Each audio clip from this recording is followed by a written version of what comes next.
Why would anybody want to talk to you? You're not that interesting, Grant. But that social mask, I quite like sometimes because it massages a part of your ego.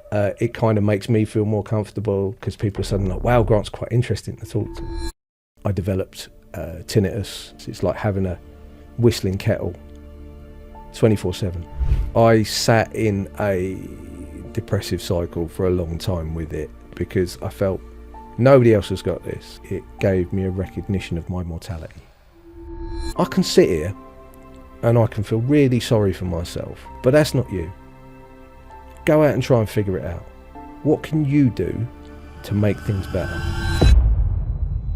Meditation has changed my perspective quite significantly. I'd heard of meditation, I just thought it was, people with long beards, long hair sitting there and doing all that. And I went to the hall and I thought, you know what? Maybe this will help. And over a few weeks, I started to feel a sense of calm. It's not getting rid of the tinnitus, but I'm finding a sense of calm.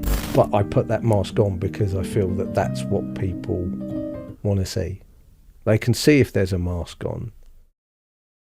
Many men are performing more than they realise until it catches up with them. In this episode, I'm joined by Grant Brown to explore the different versions of ourselves we show in different situations and where that crosses the line into wearing a mask. We talk about social anxiety, meditation, identity, and the moments in life that force you to slow down and actually look at who you are and how you're living. If you find value in this one, support the mission. Please kindly subscribe and leave a review.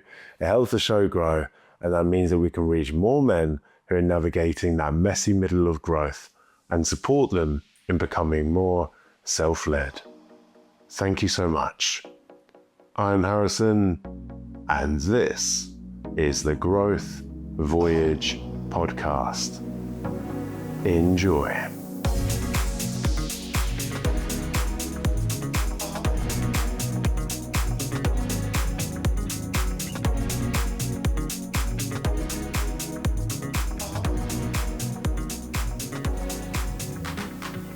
The red light is on. We are live. Grant, welcome to the show. Thank you very much. Great to have you here. Before we went live today, we were talking about masks. Yep. What I would like to hear from you is, up until what point were you wearing a mask? Are you still wearing a mask today? So, I'm not wearing a mask now, so that's fine. This is what you see is what you get right now. Hence the not trying to smart myself up. I still wear masks at work because, I don't know, I feel the right mask for the task at hand. I do wear masks in different occasions. If I'm in a big social setting, I don't really know people, I start to feel a little bit of social anxiety kicking in, which I never used to have, but through various different journeys I've ended up with a little bit of social anxiety. But I put on the what we spoke about earlier, the sort of the pro wrestler dialed up to 1,000 version of yourself. So I have a dry sense of humour, I am very sarcastic, but I almost become, I think my wife says I hold court. So that mask comes on, I kind of hold court with people and how I behave. Interesting. Both are very exhausting.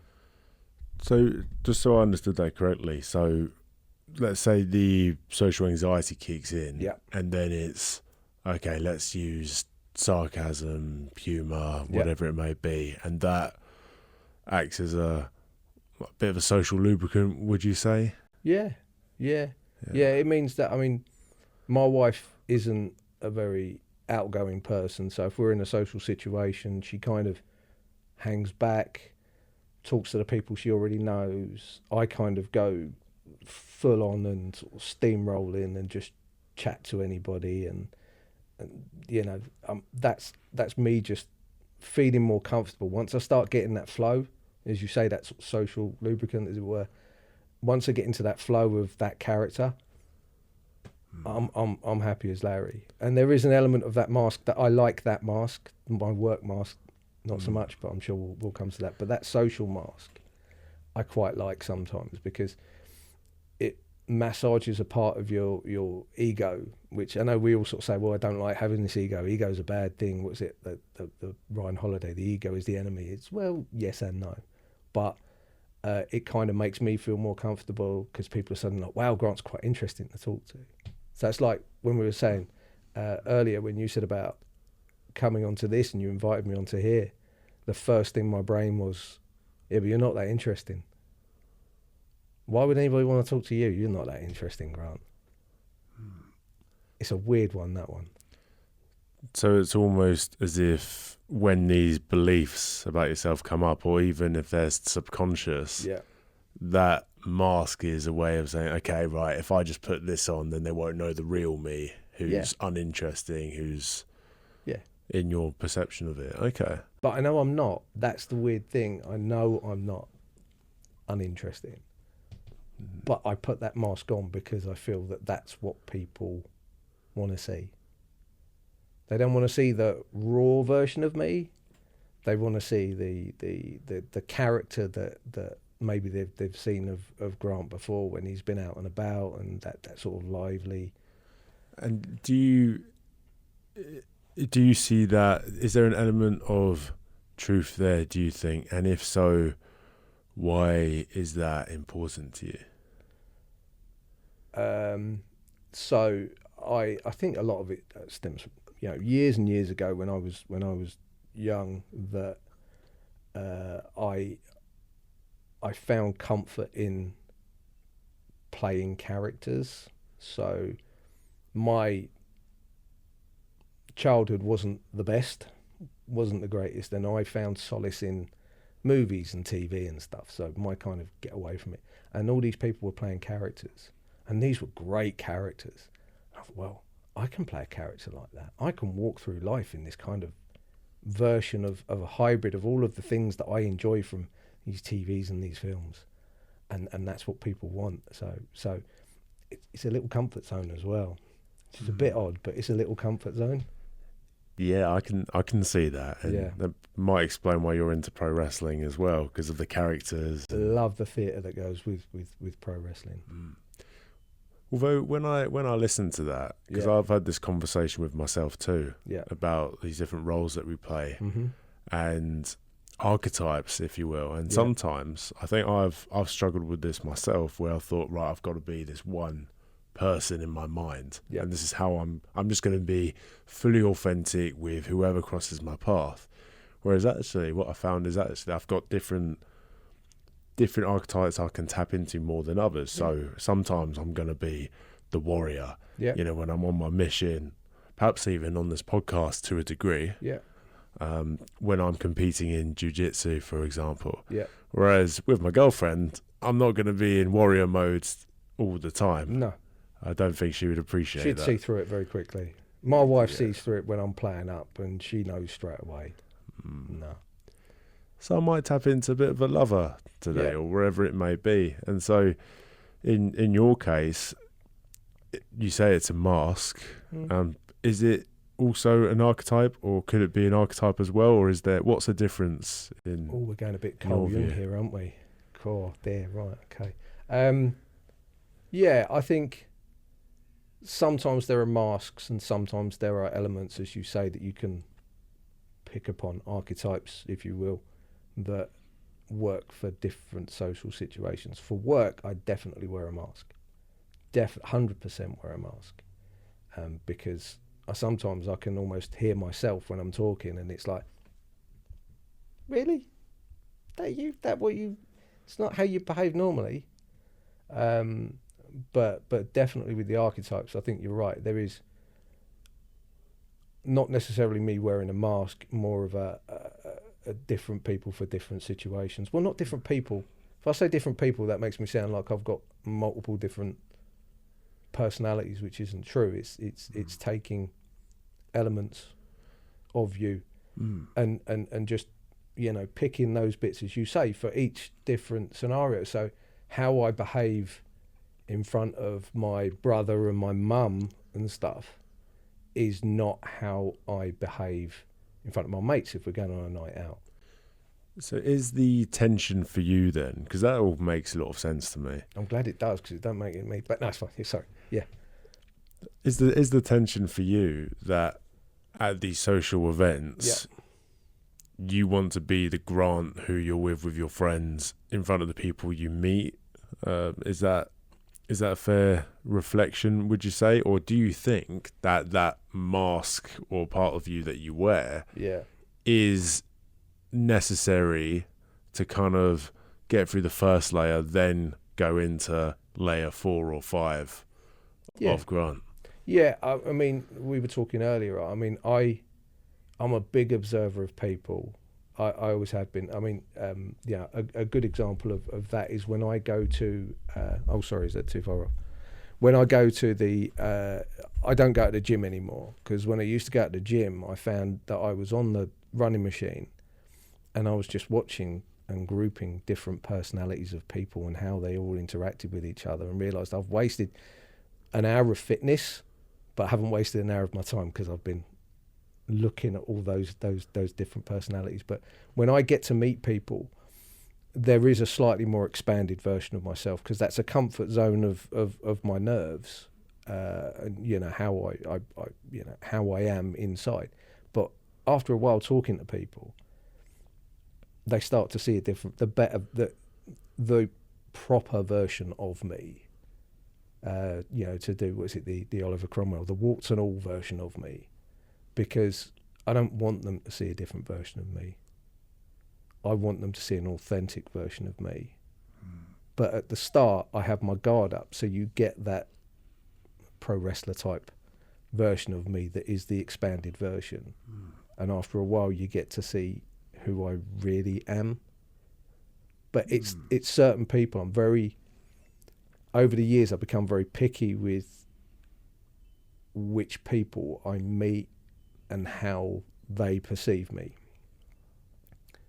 Oh, this is interesting, right? Yeah. Because you could argue, well, perhaps the sarcastic Grant, that's still authentic. It's just you having the discernment to go, okay, I don't know this person very well, or you do know them well, but you only want them to get access to 20% of you. Yeah. Now that still seems authentic to me. It is. I think I've, over the years, how I interact with people has changed. I used to be very that loud, expansive version of myself all the time, because it was just nice, it was comfortable, it was a time in my life where I could just be like that, and I didn't really think to myself, do you know what, this isn't me. This isn't me, and there are certain people that I want to understand me more. And that always came from, you get that try before you buy version of me. Here I am, loud as anything, and in your face. And after a while, if I get to know that person, I think, do you know what? I like talking to that person, and we'll be a bit more honest. Like when we first started talking.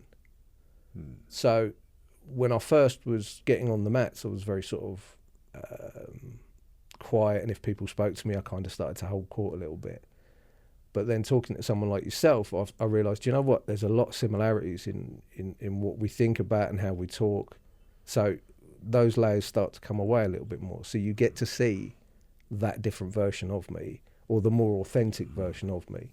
But there are some people that I work with, or people that I train with, that I don't have that sort of resonance with them. So I don't give that part away so much. And it's not me being guarded.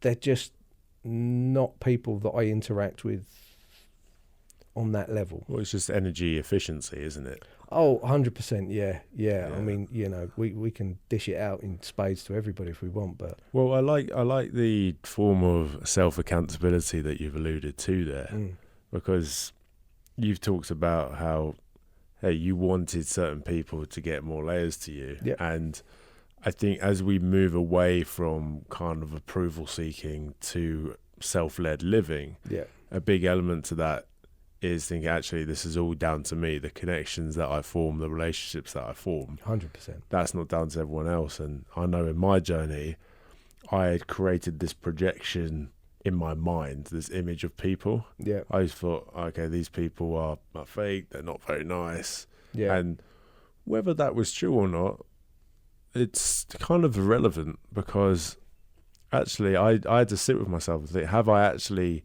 been fully authentic with these people? Have I really shown who I am, or have I just tried to fit in by pretending I'm somebody else? Yeah. Maybe they've seen the real me, but by that point they're a bit confused. They're like, hang on, where's this character come from? So it seems like there's a real process to this. I think we've actually got to go not necessarily deeper, but I think make that judgment in our mind as to, okay, who is this person? Yeah. What type of relationship do I want? And decide that pretty quickly. And I imagine that comes from lived experience and the discernment that develops as a result of that. I mean, I've always been very guarded when I first meet people, and that goes back to my childhood and the way that part of my life sort of formed and played out. So a lot of the time, up until over that journey, I've gone from being very guarded to being very, very open, then realising, no, I'm way too open. I'm going to go guarded again. No, that's wrong. I need to sit in the middle.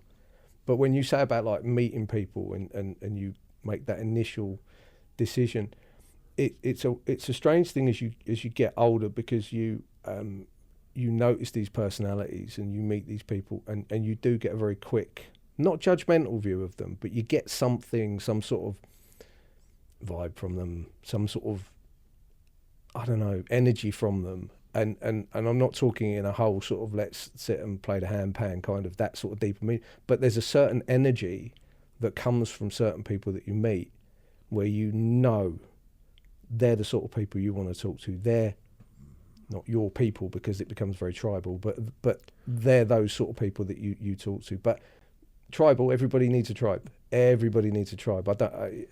Again, it's well, that's another part of another conversation, I'm sure, that whole finding your tribe. Well, it's massively important. Absolutely. Finding your people. And we connected over pro wrestling, and that was a huge part of my journey, because for a while I was still trying to play this guy of I had this persona in my mind, like the geezer, and I was very closed off, but I kind of formed this identity in my mind that wasn't really me, but it felt comfortable. And it was only when I went to pro wrestling training for the first time, and that was like, yes, these are my people. And then I had the same experience with Jiu-Jitsu. And so, I think until you meet those people, you're always going to kind of stay in your box, stay in your comfort zone. Stay in that groove, in that lane that you think is the right space to be in, and it's not necessarily the right space to be in. So what's your journey been like in that regard? Because you've mentioned the childhood stuff.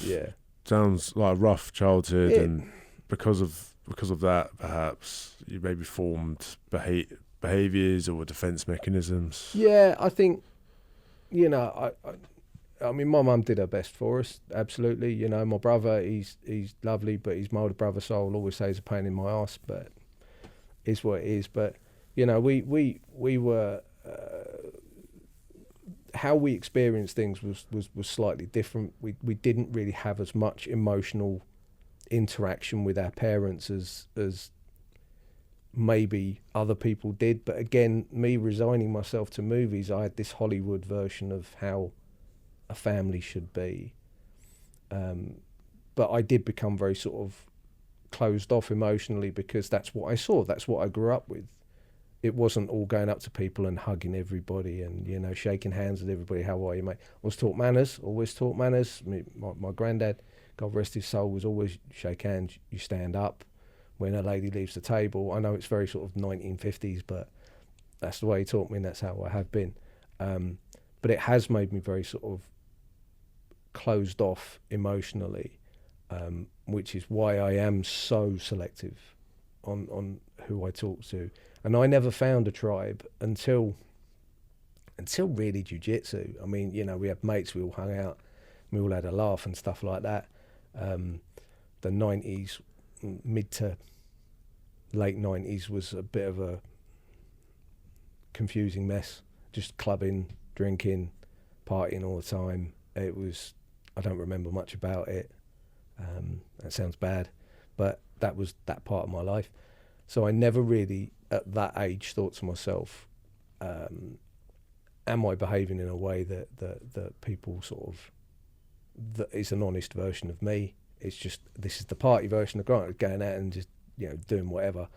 And yeah, but yeah, I think as I got older and I found that trouble, I mean, I didn't find jiu-jitsu until I was in my 30s. So I was always feeling like I needed to be this or be that because social trends said I should be this or that for years. And I just sat in those grooves of, you know, in the late 90s, it was go clubbing and go out drinking with your mates. That's what I did. So do you think deep down you craved more intimate relationships, or it wasn't, or you were just kind of so disconnected from your wants and needs that it didn't really cross your mind? I was a totally different person then than I am now. I know we all are anyway, because it's that whole journey through our lives, but I was a very, very different person to what I am now, massively. But then events post 2000s, various different events got me to where I am now, and that's, there've been pinch points that have made me want to connect to people in slightly different ways, if that makes sense. Does that make sense? Absolutely. Right, yeah. okay. So, because sometimes I feel like I'm just rambling, but yeah, as I've got older, I've found those certain moments that have defined me. So I came out of the 2000s, I'd been partying and clubbing and having a laugh, and then I had a pretty big medical issue, which was being assessed, and it was a long waiting game. I developed tinnitus and things like that, which in itself, anybody that doesn't have tinnitus, it's like having a whistling kettle 24/7. And that made me rethink parts of my life and how I was behaving, and I had to change certain behaviours and coping skills to deal with things like that. Then there were two other quite pivotal moments in my life that made me reassess how I was doing things. Let's touch upon the first one. The tinnitus or the health problem? Yeah. The tinnitus. Yeah, because there's, I mean, I kind of had an idea of what it was, but when people hear that, they might just think, oh, like just noises in your head or whatever. Yeah. But they won't actually know what that means. And so what does that look like? I know you mentioned there's noise of maybe a kettle going off, but how did that experience shift your perspective on how you wanted to live your life? I think what it did to start off with was it gave me a recognition of my mortality. Because when you're in your teens and your early 20s, why would you want to think about death? Why would you want to even think about how finite life is? You don't even want to think about how, to quote Alan Watts, how amusing the journey is from the maternity ward to the crematorium actually is. You don't want to think about that. But then you develop something like tinnitus, and you suddenly realise, I've got this chronic condition that I've got to live with the rest of my life. It's not going to kill me, and that's a good thing. However, I've got to live with it, and I've got to realise how certain behaviours I have changed. So I can't go to clubs all the time. I can't go and stand by the bass bins and go and get drunk with my mates and all that lot. I'm going to have to sit back a little bit. I might have to put some ear protection in. Can I still do that? Oh no, social anxiety of going out to loud places. I'm not going to like it. So there was a complete rethink of my personality when I got tinnitus. And added to the fact that, as I said to you before we came on here, the NHS were worse than useless. I'm like early 20s, and I go and see a tinnitus specialist at the NHS, and they go, just pretend it's not there. Belter. Yeah, I can do that. Absolutely. Great. Thank you very much. Very helpful. None of that. Now it's moved on a lot. Tinnitus UK and all that lot have got, they understand the condition more. I think I said to you, 1 in 6 people have it. But one thing that they bring, I know it's a big lot. Statistic. I mean, and it's in varying forms. I mean, I know 4 or 5 people that have got it. And they just go, yeah, I've got it. Because a lot of us are at stages where we can habituate to it because we've had the noise so long. But it does change your personality because you have to rethink how your life is slightly because you've got this. And some nights you'll have really crappy night's sleep. You'll wake up the next morning, you won't feel like you've had any sleep, and you'll be like, I can't function today. But you've got to get yourself moving. So I had to shift that that energy that I was having of just going out and partying and clubbing and going, do you know what? This is a slightly different version of me. This is a new challenge. How do I address this challenge? And I did spend a long time getting very depressed, very anxious about it, because nobody could explain to me that it was common, that there were ways of treating it, not curing it, but treating it. So you felt very lost. So you become very guarded, became very closed off to people. And, you know, my wife, bless her, she had to deal with an emotional raft of things that came from me. But at the same time, as distressing as tinnitus is, where I am now, even with my tinnitus, is a better version of the person that I was. And I know that. Because that sort of hedonistic partying lifestyle has a certain burnout rate. And I know people that we kind of hit a crossroads when we were younger with our personalities, and a couple of my mates carried on down and moved into very heavy drugs. And I see them wandering around town now, or sitting on a bench in town. One friend that I went to school with, I was working at a college at the time, and this guy stood next to me, and I wasn't looking, I was talking to somebody else. And they were talking very slow, like they'd been trained to talk. And I thought, oh, okay, it's one of the kids with the learning difficulties that's in the separate block. And I looked around, and it was a guy that I went to school with who had taken so many drugs, just messed him up, completely messed him up. He had to be taught how to speak again, a lot of how to move again. And it was really that moment where I suddenly went, I could have gone down that path, but I chose a different path. And again, that gives you that self-reflection. Little pinch points, I feel, change your personality. Not big moments. Some people say, well, I had this epic moment and suddenly it changed my perspective on the world. But I think it's that big moment and then lots of other little moments throughout your life that make you become ultimately who you want to be or who you're more comfortable with being.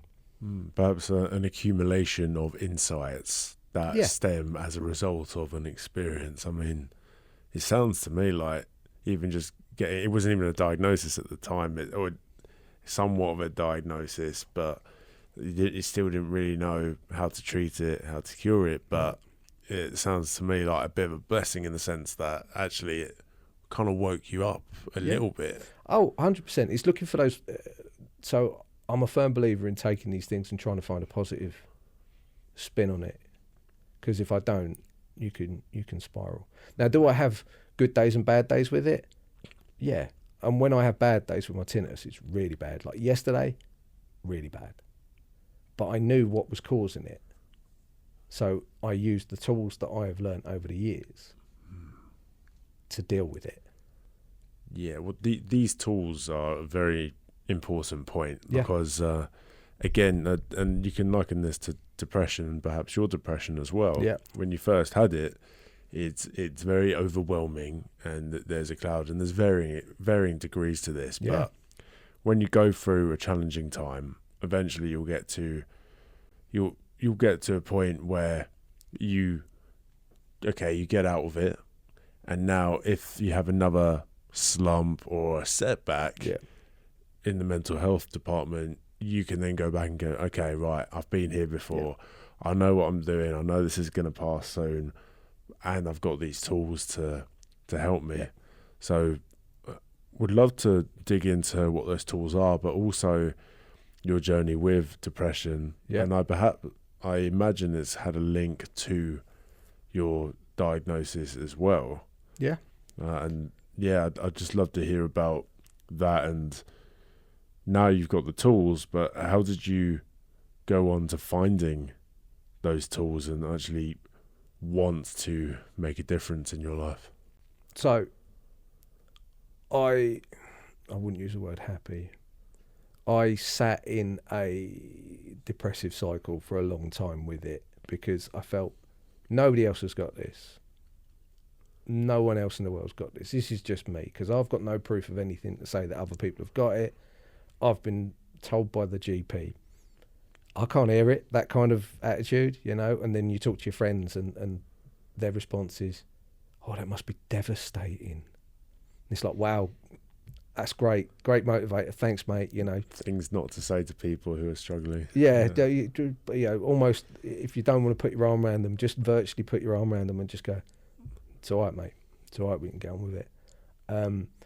But I sat in a really, really deep depression for a long, long time. I never got medicated for it because there was a certain point in my mind where I was like, I'm stronger than this. I can push through this. If I need to, then I'll go and see my GP, and I will go and get some medication for my depression. You know, we've spoken about it a lot. I went to see a therapist to try and help deal with it, but the problem is those therapists don't know what tinnitus is, so they can talk about your emotional journey, but they can't talk about the actual tinnitus itself because they don't really know. So, but then I thought to myself, I don't know when it was, to be honest with you, but I was sort of sitting there one day and I thought, I can sit here and I can feel really sorry for myself, and if that's what I want to do, fine, but that's not you. Go out and try and figure it out. What can you do to make things better? So I went to a meditation class in this tiny little village hall. I'd heard of meditation. I just thought it was, you know, people with long beards, long hair sitting there and doing all that. Obviously very closed off view, but that was who I was at the time. And I went to the hall and I thought, do you know what? Maybe this will help. And over a few weeks, I started to feel a sense of calm. I thought, yeah, this is working out quite well. I like this, but I want to understand a bit more. I've always been like this. If I get sort of a tertiary view of something, but I want to understand more. If it piques my attention, I want to understand more. My wife always says I'm an all-in person, which is fine. So I found a Buddhist, wasn't a monastery, it was like a Buddhist retreat in North London. I think I mentioned this to you before. And I basically just knocked on the door and said, teach me how to meditate, like properly meditate. Yeah. Can we do it now? Yeah. All right, cool, thank you. And I walked in and I sat down and I learned. And I found that really, really interesting because it was like, right, okay, it's not getting rid of the tinnitus, but I'm finding a sense of calm, and that calm can transfer into the rest of my day, and that's brilliant. So I did that. They were Buddhists, so I suddenly thought, oh, I'd like to learn a bit about Buddhism, and then I branched off into a whole different spirituality thing, which I'm sure we'll talk about at some point. But I found that as a sense of calm, and that sense of calm gave me a different perspective. So again, these little points that we talk about throughout the journey, that's one of those points, because it made me go, do you know what? There's something to this meditation. And I don't have to sit here and be quiet and get all my thoughts out of my head. Because meditation isn't that. It's trying to be fully present at that time and be comfortable with your thoughts. Because you can't shut off your thoughts. You can't. You know, it'd be great if somebody could teach me how to do that, but I've never ever seen a person that is completely able to shut off a thought.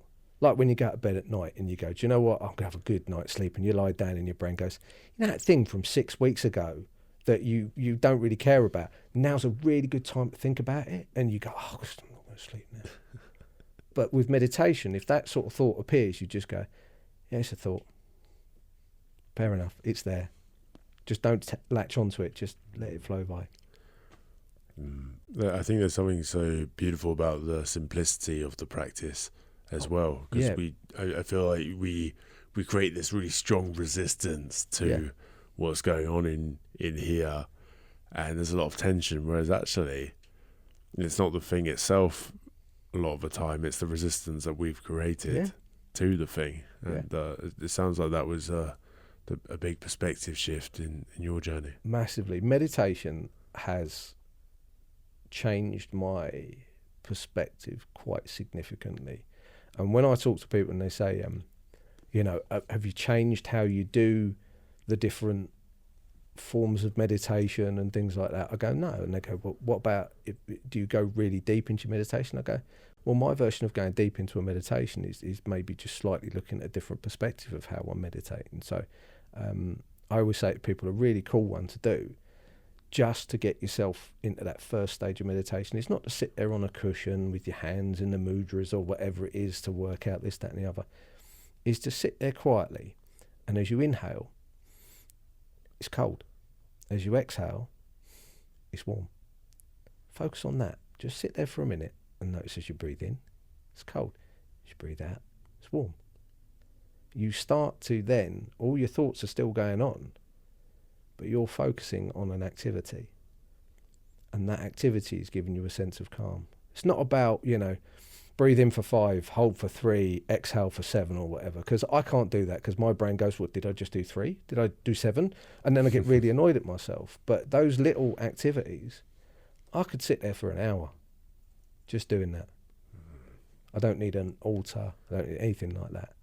I just want to put perspective on my life. And it works before you go. If you're lying in bed and you think, I can't sleep. Well, you're already telling yourself you can't sleep, so that's fine, whatever. But practicing things like that, just sitting there, just being present. Listen to the rain on the window. Yeah? Like last night, it was blowing a gale. My tinnitus was quite loud. I lay there, I listened to the wind, slept fine. So. Just having that ability to, shift your focus in that moment, but then actually a big part of it, as you were suggesting, just observing the thoughts that are passing by. And you mentioned a great point there, which is actually you can kind of choose what works for you. Like, there's no one size fits all with meditation. I think we do have a tendency to overcomplicate it, and there's the textbook and video says to do it this way, so I must do it that way. But you're just one of, I'm sure, many examples of people who've sort of found their own way of doing it. So I want to hear about this transition then. So you found, by the way, I love that story of you knocking on this, and just turning Go to up. the experts. Yeah. Just go to the experts. If you can find them, go ask them. And how long ago was this? Crikey. How long have I had tinnitus? Let me think. I've had tinnitus about 16, 17 years. Yeah, it's probably about 16 years ago I did it. 16 I think I had years that ago. year where I was kind of in that dark place, and I functioned and I did what needed to be done and carried on. And then I realised that I needed that shift. And since that first time you stepped into there and you've done meditation, did you find the shift? Did you find that the shift took place instantly? And in terms of your internal state, and through adopting this practice, I assume as a daily activity, what changes have you noticed since starting it? So the first time I went to this place and I did it, I think it was the afternoon. I'd gone there in the morning, and then after lunch, we carried on sitting in this room, and we went into, I felt like I was in a real deep state, and I felt, and I've not really shared this with many people before, but I felt this warmth, just an overwhelming warmth. And it was a typical English day. It was overcast. There's no sunshine whatsoever, but I felt this warmth. I thought, wow, what was that? Again, that piqued my curiosity. Keep trying it and trying it and trying it. And I've had a couple of moments like that where I know that meditating's worked. I was going through, I'd lost one of my friends, and I was meditating, and I almost felt to myself, do you know what? If my nan was here right now, I know what my nan would have said, because my nan was a North London lady. She had always had a story for everything. She'd always look after you as well. And I felt a weight around my shoulders, like a hug. Weird, right? Couldn't explain it. And do you know what? I've never tried to explain it. But at that moment, that meditation felt a level of comfort, and it was that next stage. And it was a really weird thing. So it was a cool thing. It was amazing, absolutely fantastic. And that again goes back to my whole, another branching conversation on the interconnectedness of the world. We'll come to that, I'm sure. But I meditate every morning, because in my house I've got a 10-year-old, I've got a 15-year-old. When they wake up, not so much my 15-year-old, because he'll just come down and go on his phone, but my 10-year-old he'll get up and he's a ball of energy. He is a ball. There's no chance to stop and be present. So I get up half hour, 45 minutes before the entire house wakes up, and I sit and I meditate, and I just ground myself for the start of the day, so that I can then take even a part of that with me throughout the day. That feeling, that sense of calm. And it's not like I take it away as something that I have to hold on to. It's weird. It kind of sits with you, that feeling, that sense of calm. Oh, yeah. So I'm totally with you on that. Yeah. Like it's a non-negotiable in my day, and I've had days where I can, maybe even if I've gotten up later. Yeah. And in the past, I've just gone, I've got all this stuff to do. I'm just going to go straight into my day. Don't worry about the meditation. Man, it's always caught up with me, because I haven't been quite as regulated, or I haven't thought quite as clearly. Just making that time in the morning, even if it's just like 5 minutes, 10 minutes, man, makes such a world of difference. So I really resonate with that. Don't need to meditate for hours at a time. You don't. Anybody that tells you that, no. As you say, 5 minutes, no matter. I want to touch upon this sensation that you got. Yeah. Because I really like the idea of this, and you've heard some people talk about different variations of this feeling in various different experiences. Yeah.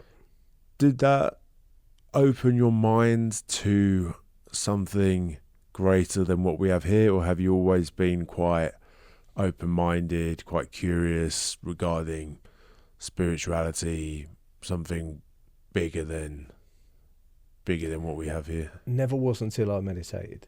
Never was. And I'm not saying that gave me some big, spiritual opening. It opened a level of curiosity which I didn't have before.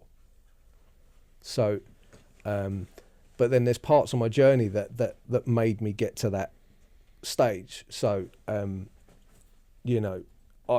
I've lost 2 friends in just over 10 years. I lost one in a terrorist attack, and I lost one in a motorcycle accident. And these were 2 people that I connected with. I wouldn't say they were like best mates. We've been mates for years and years, because we hadn't been mates for years, but there was a certain connection with them. As we were saying earlier, those sort of people you can open up and they can see those deeper layers. And it made me think about more so how finite things are, and that we all only have that certain set of time that we don't know about. I think, the phrase I think it was, again, Carl Jung, we're all born with an expiry date. We just don't know when it is. And it made me start to wonder and ask questions. And I now have a level of curiosity which I never had when I was younger. I want to understand people's belief systems. I want to understand why people find solace and things like that. I want to understand ancient ways of how people looked at the world and how they behaved. I talk about the interconnectedness and things like that, looking at things like that, and making my children, not making my children, but showing my children that there is a wider range of curiosity in the world, which, and this is a slight digression, but one of the nice things I like to do in the summer is I'll lie in my back garden. Probably look right weirdo to all my neighbours, but I lie on my back in the back garden and I look up. And my youngest came and sat next to me last summer, and he said, "What are you doing?" And I said, "You see all those stars?" He said, "Yeah." I said, "It's like watching a repeat." He said, "What?" I said, "Most of those stars aren't there anymore." I said, and I think I'd watched something by Brian Cox, and I said to him, I said to Isaac, I said, if you were on another planet right now and you had your telescope and you looked at the Earth, would you see us in the back garden? He said, "Yeah." I said, "No, see dinosaurs." And he said, "I don't understand it." And I said, "But isn't that really interesting? Doesn't that pique your curiosity? Doesn't it pique your curiosity that you're on a giant rock hurtling through space going around this giant ball of fire, right? And you're surrounded by nothingness, but nothingness is getting bigger. None of that works. None of that makes any sense. So are people finding their spiritual beliefs because they want to find comfort in the fact that we are on this big ball in the middle of space? What are they doing it for? And so I go off on all these strands of just trying to understand. So I read a lot because I want to try and understand how people are what they are, but at the same time, my own knowledge. Yeah, I think I said to you when we first met about taking all the strands of what you believe and weaving your own blanket. And that's where I've gone over the years, is meditation has opened my mind to the bigger realms of possibilities that are out there, and it's made me want to understand things a lot more.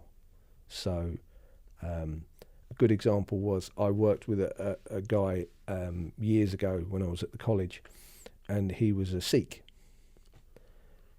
and I sat for a whole lunchtime and just was asking him about his belief system, how being a Sikh worked for him. What is Sikhism? I don't understand it. And he said to me afterwards, he said, "You're one of the first people that has actually sat and is genuinely interested and not judgmental on who I am and what I do." And I said, "Why do I need to judge you? You find comfort in that part. I just want to understand why you find comfort in that part. Maybe there's something there that I can take from that, which helps form how I view things. But I notice commonalities as well. It's all commonalities all around us, and I just pick those bits. So that's what I mean, weaving your own blanket. But without meditation, without journaling, again, we spoke about journaling earlier as well, off camera, but all of those things have kind of opened my mind to just how big things can be. Does that make sense? Absolutely, yeah. It's expanded your belief system and what you think is possible. Yeah. And I think it just opens up your mind to, again, the way I like to see it is your curiosity. Yeah. All it starts with is just one thing, or just doing one thing. So yours was just meditation. You kind of had this pull. Yeah. It's just, right, I just want to try this. Yeah. And usually when we follow that pull, that feeling, that curiosity, this desire, whatever it may be, we just take one action towards it, and then it will open up this whole other thing or the next thing. Yeah. And then that's where I think we find more answers about not just ourselves, but the world we're living in as well. Yeah.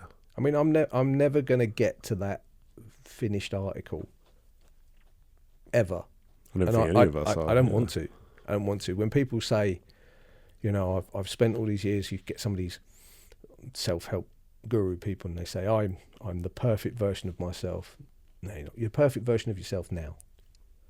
But who knows what events are around the corner to change that perspective, because something's going to shift. I think I made light in one of our conversations once about like your David Goggins, your Jocko Willink and all that. And they go, I get up at 5 o'clock in the morning every single day. And I thought to myself once, do they? Because that's not a true representation. Any of us that are the most motivated people in the world, and I'll admit over the last few years my motivation hasn't been the greatest, but there are still days where I want to get up and, do you know what, I just want to sit in front of the telly, play on the Xbox, and chill out, just for one day. But you hear all these people, no, get up at 5 o'clock every single morning. Great. Aren't there days where you wake up and just feel no? Because to me, I find that more relatable. The human element of it. We're not all driven every single day. Yeah, I see it as coming in waves, certainly, so that we're going to have different seasons of our life where we're more motivated or inspired than others. 100%. I mean, the 5 a.m. one's interesting because I used to love wake up at 5, and I did do it for a while, and I loved it. Yeah. But then I actually realised it's not about, like, why am I actually waking up at 5? Well, for me, it's because I feel like I can get more done, I can take on the day. Yeah. But then there came a point where I actually had to sit down and have a hard look at myself, and I was like, I'm not actually getting more done. No. So although I just loved the feeling of getting up early, Yeah. from a business perspective, it was more like, okay, rather than how many hours of a day am I busy, it's more, what am I getting done in a state where I feel at my best? Yeah. And that has now completely shifted my mindset of things. So rather than trying to just fill as many hours of a day as possible, my mindset is, right, I need to feel at my best for as long as I can. And what am I getting done in that state? And a lot of that stems from, a meditative state. So that feeling, when I do that grounding practice in the morning, that gets me into that state. And then I have my other stuff, I have my Jiu-Jitsu, I have my gym, that keep me at that state. And then when I feel like I'm not quite in that state anymore, maybe I'm feeling a bit of stress building up, whatever it may be, then I don't force it anymore. Or when I do, it's rarer when I do that. And that's taken such a long time to get to for me, because I had this old belief system which was, right, you gotta do as much as you can all the time. And at the core of it, I've just learned to, right, it's about what am I getting done while I'm feeling at my best. And that's pretty much it. And if we can, through practices like meditation, learn or get into that state more often, then fantastic. I think the phrase, and I can't remember who it's from, was, I think the biggest preoccupation in life should be, who am I? That's what it should be. Because you doing the getting up at 5 o'clock in the morning, and then you realising that, do you know what, that sounds great, and it's something you can tell all your mates, do you know what, I get up at 5 o'clock every morning, and they go, brilliant, why? And then you sit and think to yourself, is that the right use of my time? But then over time you've adapted that routine, but that sort of schedule of your life, so that it works for you being you. Okay, that's your way of doing things. So I know that what works for me, get up at 6:15 in the morning, I meditate, I chill out a little bit, I don't go anywhere near my phone, because, well, we use phone, it's not a phone, but that device thing that's there, I don't go near that at the time. In the evening, I journal. And I read as well. So I do all these little practices, but that's the routine that works for me. But I've also learned that if I miss a session, I know I've done it and it kind of puts me off kilter slightly. But I know that if I get home from work and I meditate then, okay, I've been a bit out of whack for the rest of the day. I've grounded myself again. Little reset button. Just click that little reset button. Because when you get home, you should feel that that is your safe space. So, and I say this a lot to my kids, see your home as a place where you can be you, an authentic you. I'm obviously trying to tell that to a 10-year-old. They just sort of look at you and go, can I watch Paddington now? But my 15-year-old goes, okay, yeah, no, I get it. And I talk about, you know, when I was a kid, you got through your front door and you got home and you didn't have any connection to anything else. You were home. If your mates knocked on the door, you set your mum on them. They'd knock on the door and go, Grant coming out to play. No, why not? He doesn't want to. And then she'd shut the door. Because I didn't want to see him. Because home was my place where I could rest, reset, watch films, watch TV. I found my comfort. And that was my comfort. So I take elements of that now, is that if I can hit a reset when I get home, doesn't matter if I've meditated in the morning, meditate in the afternoon, don't care, 5-10 minutes, whatever, I hit that reset. Because I'm overwhelmed. I've had too much going on. You know, I walk in the office, there's 20, 30 different conversations going on around me. Everyone's crazy. Everyone's like, gotta get this done now, gotta get it done. No, I don't like it. And I go to shops and everyone's angry with each other. And I feel really, I get home and I think to myself, just need to hit that button. I just need to stop and think about it. The journaling as well helps massively. And I know we spoke earlier where we said about journaling, and if we ever compared notes, it'd probably be pretty crazy. You know? Oh, yeah, for sure. But I use journaling as a way of, and I've changed how I journal a lot. Again, with meditation, journaling's the same thing. People look for, how do you journal? What's the right way to journal? There isn't a right way to journal. Because you know what? You're not going to really sit there and go, guess what I just did? Look at this, everybody. Because it's you. It's your time. And mine's varied so much over the years how I journal. So I, recently, a lot of things that I've done is I've put what positives have come from the day. Because you can sit and journal and you can go, in my case, tinnitus was loud. I got really angry with Joe Bloggs down the road. He was really getting on my wick and I can't stand it and I hate everything and life just sucks. What positives came out of that day? Do you know what? I walked my kid to school. You know, my youngest did something yesterday which again was one of those moments where you go, wow, you know. And we were walking home and we'd just come into the close and suddenly he squatted down and started walking really low, and I said, what are you doing? And he went, I just wanted to see what it was like being shorter. And I thought, that's brilliant. It's so simplistic. You know, when he was younger, he'd stand out in the back garden and just spin round looking up at the sky and then fall on his backside. And I go, why are you doing that? Just wanted to see what the sensation was like. Lost that. Don't have that now. You know, if we do that now, we're getting arrested, you know. Obviously not in your own back garden, but whatever. But seeing those sort of things, and, you know, they're positives that I journal about because you forget the positives. If you're in a big meeting and you have to do a lessons learned activity, what went well? We'll come to that afterwards. What didn't? Oh, loads and loads and loads of stuff. What went well? If ever I do a session like that, I start with what went well because it fires the brain up. It makes you think, what's a positive? Dude, that's it. You know? So when you're journaling, it's those positives. It's at the end of the day, you may have had a rough day, but you know what? There are some good things. You know, I love the sound of rain. Like I said, I love the sound of rain.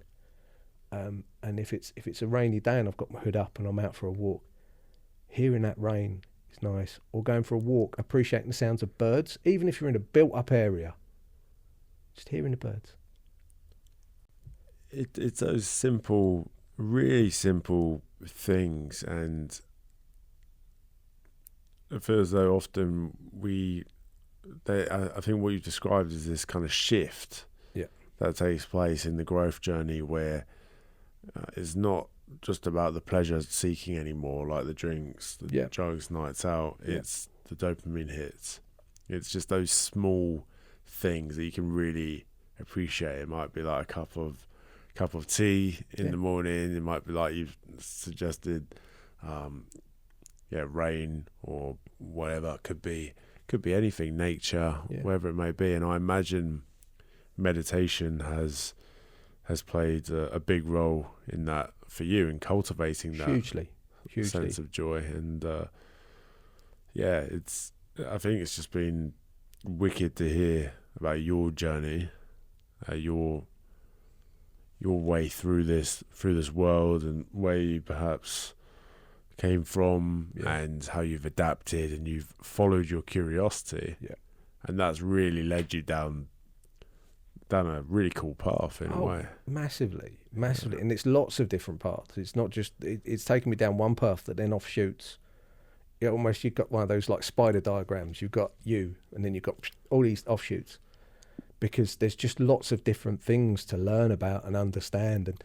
And I don't think without actually having that development through meditation of myself, and knowing I had to adapt my life, especially with like things like my tinnitus and when the depression kicked in. If I hadn't had that, I probably wouldn't be where I am now.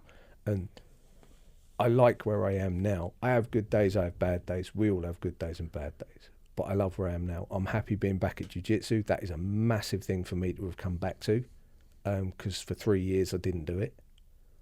And I didn't realise how much I missed it. Not just I miss training. The camaraderie, the connection with the people that you're training with, the sort of the deeper level. I refer to it sometimes when sparring. You're almost in a meditative state when you're sparring, because sparring meditating is trying to be focused wholeheartedly on a certain activity, be it your breath, be it when you're talking about metta, when you talk about being, may I be healthy, may I be well, and then you spread it out further and further and further, but you're focusing on activity. And when you're sparring, you're focusing on one activity, really. I mean, there's multiple offshoots of what you're doing with your moves and stuff, but you're focusing on one activity, and it's a meditation in itself. You said to me last week, Saturday mornings. If you didn't have your Saturday mornings, you feel very charged after training on the Saturday morning. But why do you feel charged from it? Oh man, that's the thing you've got to think to yourself is, it's great going training, and that's fun. Tick, right? I went to training this week. I went training 3 times this week. Tick, tick, tick. Lovely. But what do you get from it? Sorry, I'm asking you now. What do you get from it? What makes that Saturday for you makes you so charged afterwards, or makes you feel so positive afterwards? I think it's just, I get all the endorphins flying first and foremost, and I think I just love being physical. I feel I've got so much energy within me. I just love sparring, and just it's such a great outlet, and I think there's a degree of satisfaction in there as well, because I've been training for 2.5 years perhaps now. So I think seeing my progress, and I think there's an element of pride there as well. Just that feeling, even if I haven't quite felt at my best that day, it's just getting physical, and it's just a degree of satisfaction. I feel like there's that natural warrior in me, and if I haven't got that outlet, I've just got all this energy that needs to be expended. I know I've sparred with you a couple of times. I felt it. It's fun. but it for me, it's, if I was asking you, if you didn't have that Saturday morning, so you've had those Saturday mornings, what if for 4 weeks you didn't have that Saturday morning? What would your day go like? I'm going to presume I wouldn't be physical in other ways in this theoretical situation, because it would be like the gym or something else. I'd probably go for a walk, and a long walk. But then, if we take out the physical element immediately, then I'd probably do a really long meditation, and just go really deep within that. But perhaps a walk first, because I found that if I'm if I haven't slept enough for whatever reason, I'll try and meditate, and then I'll like fall asleep. You're off kilt. Yeah. But again, falling asleep, that's fine. People say, oh, no, it's not. I fell asleep when I was meditating. Are you in a hall full of people when you suddenly collapsed and knocked about 3 people over? No. Do you know what? You're really relaxed. You're really super chilled. So, but some people will fall asleep, they'll wake up and they'll be really annoyed at themselves. It's like, why? Why? Guess what? You were like at a next level of chilled that you didn't think of. So relaxed, your body just went, I'm gone. But where I go with Jiu-Jitsu is because obviously I like the physical element of Jiu-Jitsu. It's a good workout. I went from 18.5 stone to crikey, like, I think it was like 13 stone or whatever, when I first started Jiu-Jitsu back in 2013. It's a long time. When you say 2.5 years, I'm thinking, crap, I don't remember when I was training for 2.5 years, what that was like. But I found a deeper connection when I'm training to, there's that physical element, but there's also a certain mental release to it. So I've never found a sport or an art where you finish physically exhausted and mentally exhausted. Because the physically exhausted, right, go to the gym, go and do an hour's workout, you're physically exhausted. Your brain's still firing on all cylinders of what if this, what if that. Oh, do you know what, I've got to get the washing in. I left it out, it's raining. Oh no.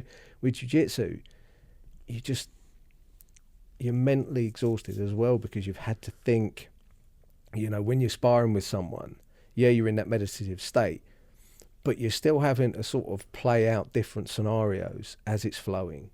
So if I roll with you, I mean, you're a big guy. I know that there's a certain level of force that's coming at me and I'm thinking, right, well, how do I off balance him? How do I deal with that? And I'm mentally exhausted from the end of it because I'm also thinking it through whilst we're trying to spar. And let's be fair, we do, 5-6 minute rounds. It's full on. None of us go, let's just have a flow roll. Sometimes they're lovely, but a lot of us go, nah, we're going to go hell for leather. And you have that meditative moment as well, but you also have that mental break that just chills you out. So when I was saying about what does a Saturday look like for you if you hadn't trained, there's a deeper level there as you'll go for a walk. So you're looking to try and bring your brain back to some sort of level, and then you go and meditate. And that's what I mean is that you need something there. Not necessarily a dopamine hit, but you need something there. And I always look at martial arts on a slightly, you've got that level, then you've got a deeper level. But maybe I've been training too long and that's where I've been with it. Yeah, I think that all makes sense to me. Yeah. Like it kind of takes you into a meditative state, and that's, it's kind of a source of, in a strange way, a sense of peace, in a way. But it's a weird sort of therapy. Yes. Trying to explain Jiu-Jitsu and not making it sound inviting is sometimes quite hard, but it is. I refer to it as therapy. I say it's my therapy. 100%. I mean, even just being physically active. So even go to the gym for me now is like a sacred ritual for me. Yeah. The insights I get, the thoughts, the sense of self-belief, it's like everything to me. It's a really important practice for me. So that's why I move it at the start of the day. Right. Just because it's a non-negotiable. Same with the meditation now, because I just know how good it makes me feel and how important it is. Before we jump into the closing traditions, to round this up, I think it'd be cool to learn about meditative aspect, meditation. Yeah, that's easier. Yeah. And your relationship with the masks as well, which we discussed right at the beginning. Yeah. Has your practices given you a fresher perspective on the way that you kind of show up in every day now? Do you think that's had an influence on perhaps being okay with showing these different layers to yourself? So I think with meditation, it makes me more aware now of when I use archetypes, masks, etc. So I very clearly said to you at the start, before the cameras were rolling, was like, at work, this is a mask.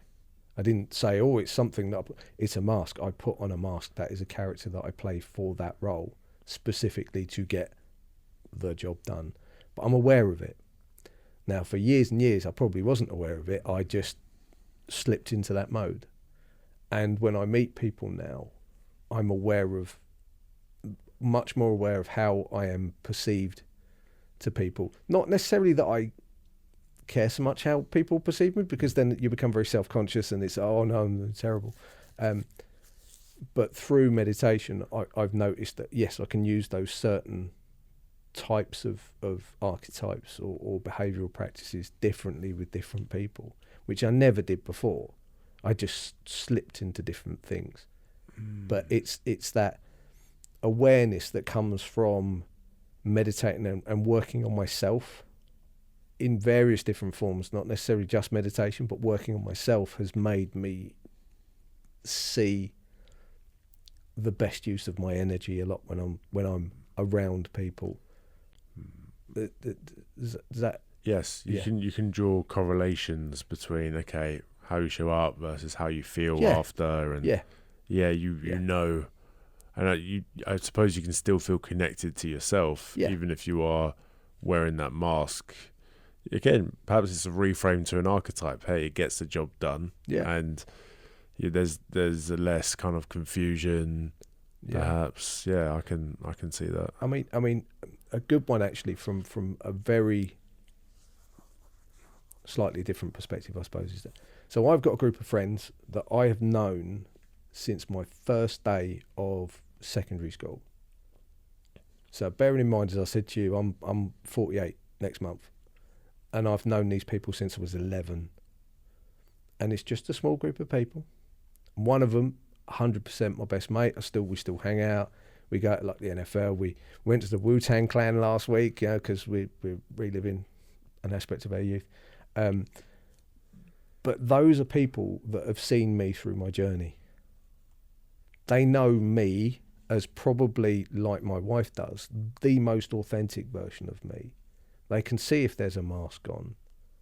They can see if I'm playing up to being a character. And that's not you, Grant. Why are you doing that? And that's great. I love that, because I don't always have to sit there and think, right, with these people, I'm in this group, how do I interact with these people? Which kind of emotions do I put forth? Which archetype do I put forth?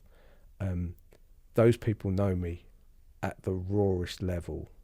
They've seen me go through, my teenage years.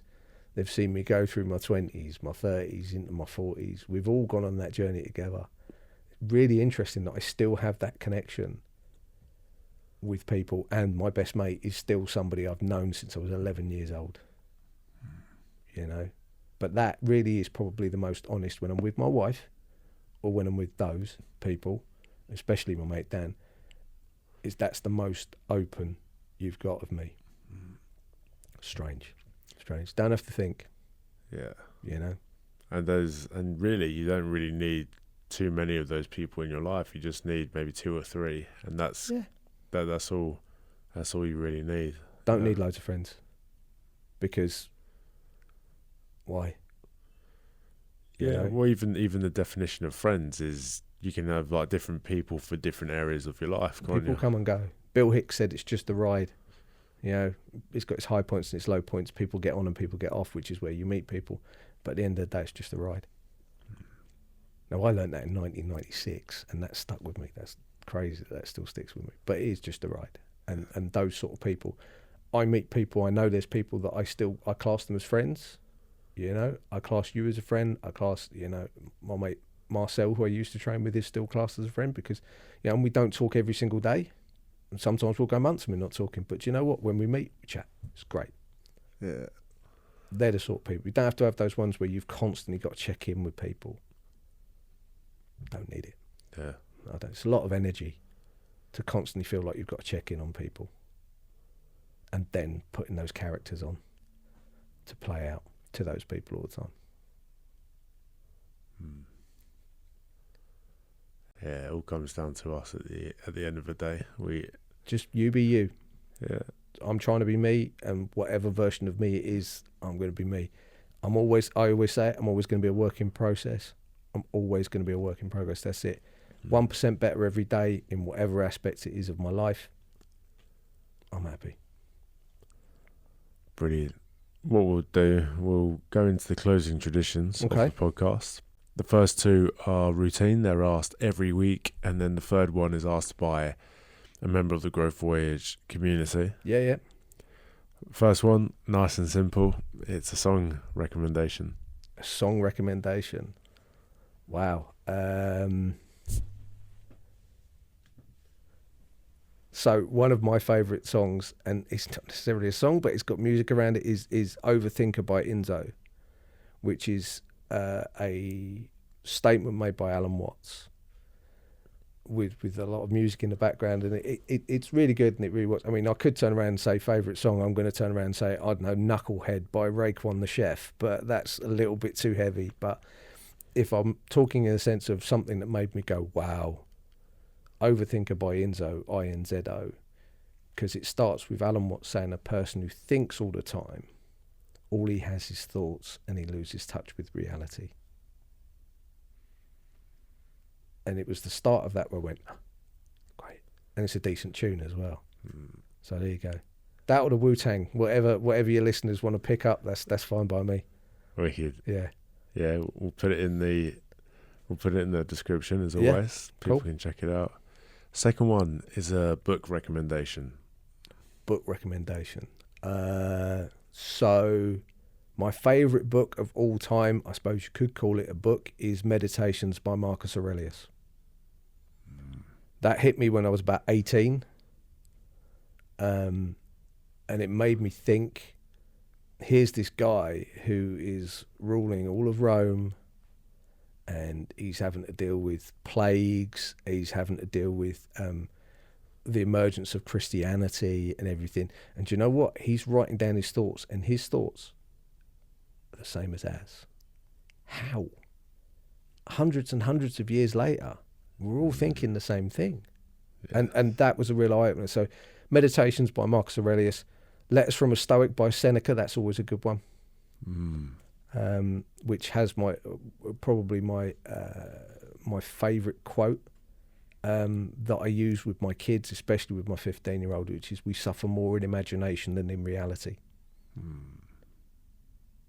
Always use that with my 15-year-old when his life is, 15-year-old crazy. It's his basic principles. We can lose touch with them, but it's his basic stuff, and it's something quite freeing knowing that the challenges, that all the doubts and thoughts that you're having now, exactly the same as people all those years ago. Yeah, it's crazy. And this guy was the emperor of Rome. I mean, wow. How crazy is that? He thinks the same as us. Yeah. Pause for thought. Great book though, Meditations.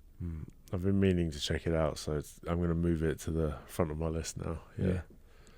I'll get it for you. Next time we're at training, I've got loads of copies of it. I'll give you a copy of it. Oh, awesome. Yeah. Oh, I'd love that. I'll keep copies of it because I always say to people, read this. Like, seriously, read this. So, yeah. Brilliant. Fun. Well, I look forward to that. And this one comes in from Gaz. Right. Who, for context, he was in the military himself. Okay. And he said, if you came under attack from a terrorist in the streets, would you run towards them or away? Interesting. I would probably run towards them. Because I would see the situation that was around me, and I would want to make sure people were safe. Would I be worried about me? I probably wouldn't play the scenario out. In my mind, I like calm, and I like peace, and I don't like disruption. And in a scenario like that, I feel that if I was, God, that's really good, that question. I like that. I would run towards it because I feel a sense of wanting everybody to be safe and feel peace. And if I had to sacrifice myself in which to ensure that everybody, not just in the immediate area, but people in general, felt a sense of safety from it, and that there are good people in the world, I'd do it. That is a great question. Well, it's one of those things you don't really always know until you're put in that situation. You don't. So you're just thinking from a gut reaction, how would you react, you know? Well, well, that's the only thing in your instance. It's, well, I've been doing Jiu-Jitsu all these years, so I may as well put some... We'll butt scoot over to them. We'll pull guard. That's it, we'll pull guard, we'll butt scoot towards them. Yes. Yeah, well, I was actually driving back from training the other day, and or it was from that area, and there was quite a lot of traffic, and there was a guy running, like weaving himself in between cars, and he was running down the way I was driving, but there was so much traffic, so I couldn't keep up with him. Yeah. And he was weaving, and he weaving in between these cars and crossed to the other street, and he's carrying this bag. And then I look over to the left, and lagging behind, it was a guy who worked at Tesco. So he was running after him. So I could see he was keeping an eye on him. Yeah. And there was such a big pull within me. Yeah. Like, I was really annoyed about the traffic, because I was so determined to get out of my car and go and, like, do a double leg takedown on this guy. You want to just take him down and stop that situation. I would have loved it. I would have really enjoyed that. My shadow would have been very satisfied, because I could go and... But yeah, I remember feeling that urge. I was like, I really wish if I had known, then I would have loved to have done something. You want that urge to help. You've got that urge to help in that situation. Strong. Yeah. I mean, that's the thing. The amount of times that my wife said to me once, actually on the train, where you mentioned that, and we talk about jiu-jitsu. We were on the train once, and she said to me, there was some drunk people down the other end, and she went, "You never used to be this calm when it was all kicking off around you. You were always you start to get really tensed up and agitated, but you're pretty chilled out, and you don't seem that bothered by it." And I'm like, because I've got an understanding of the fundamentals of dealing with that situation if it happens. So I'm not overly anxious or worried about it yet. Before I did any sort of martial art, I probably would have gone, well, how am I going to deal with this situation? This is not good. Maybe we should move to another carriage. Well, let's get away from everybody.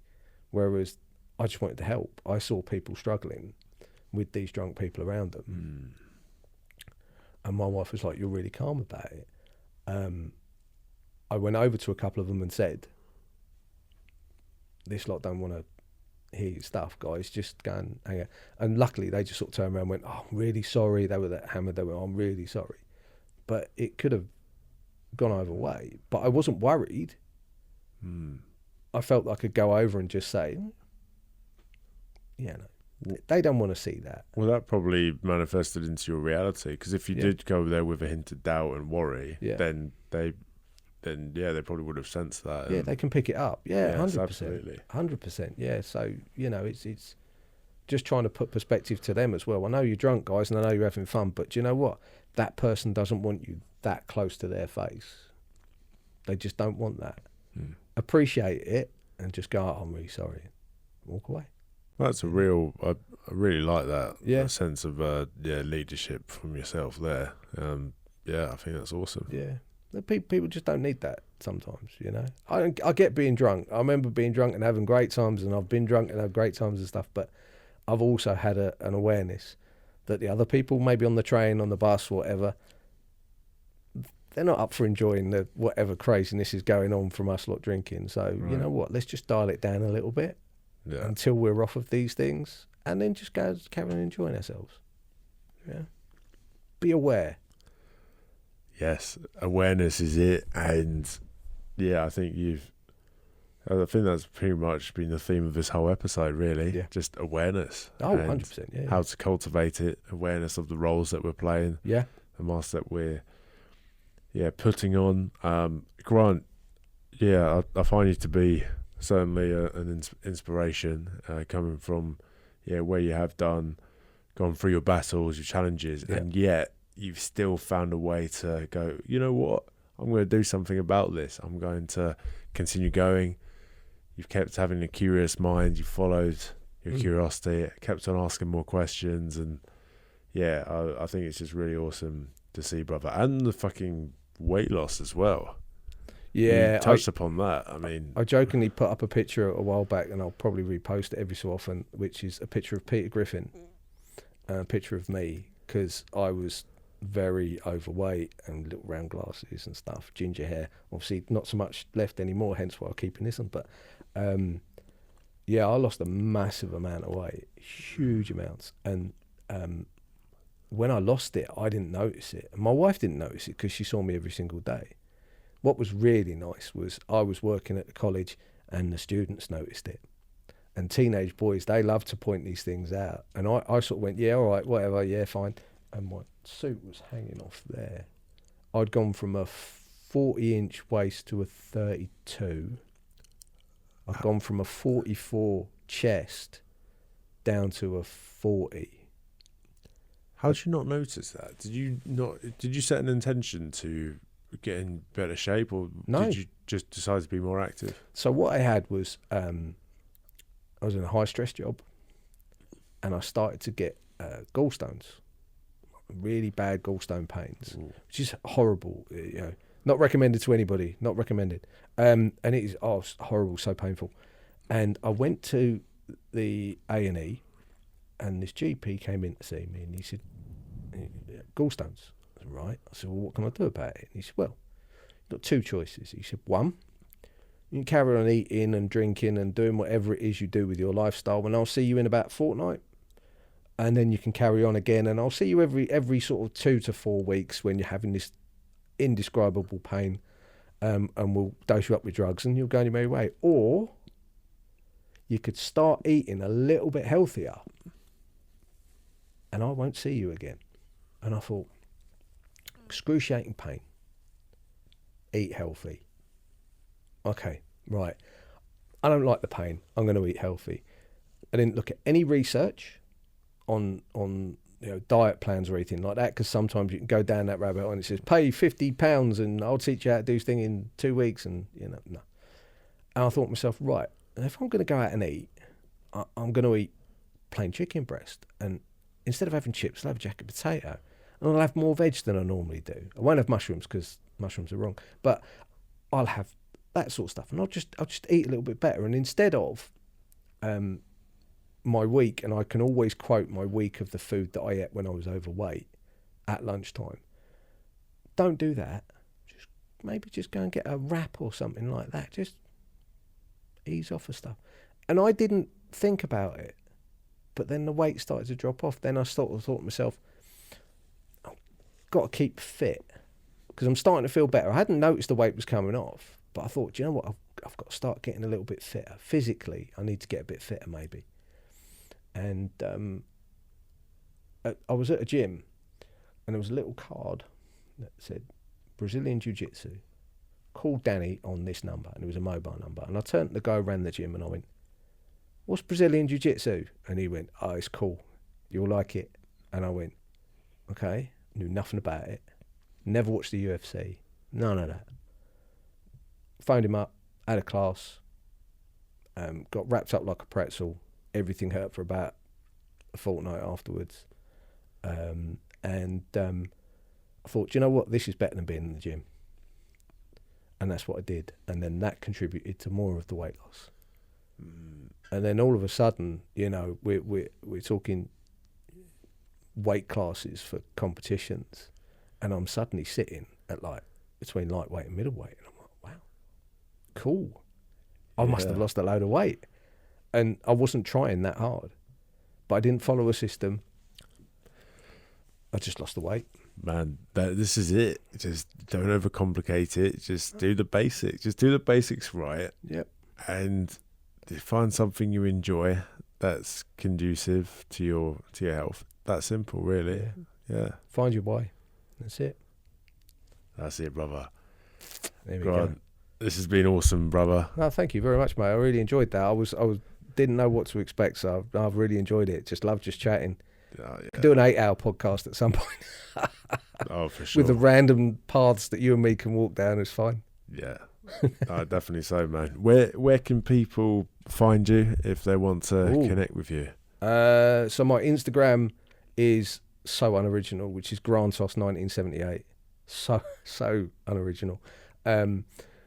But I post a lot of things of just my mindset, how I'm feeling. Sometimes I'll just put inspirational stuff on there. Sometimes I'll just put clips of it's just following that mind. I think there was one I posted earlier was what would you do if you met the 8-year-old version of you? And I thought, well, what would the 8-year-old version of me say to me? It'd probably say, why'd you get rid of all those Transformers for 50p at a car boot sale? No deep and meaningful side to it. I couldn't see anything sort of deep or thought-provoking. 8-year-old me would just have a go at me. Just be like, why'd you do that? I like those. But yeah, I mean, if people want to follow me on that, that's fine. There's, I don't know if you put the link in or whatever and stuff. So, if people want to follow me on there, and if anybody's ever got any questions about the stuff that I've spoken about and the stuff that I do, then, reach out. Happy to chat to people all the time. Awesome. We'll put all of these in the description. Cool. Thanks, Grant. No, thank you.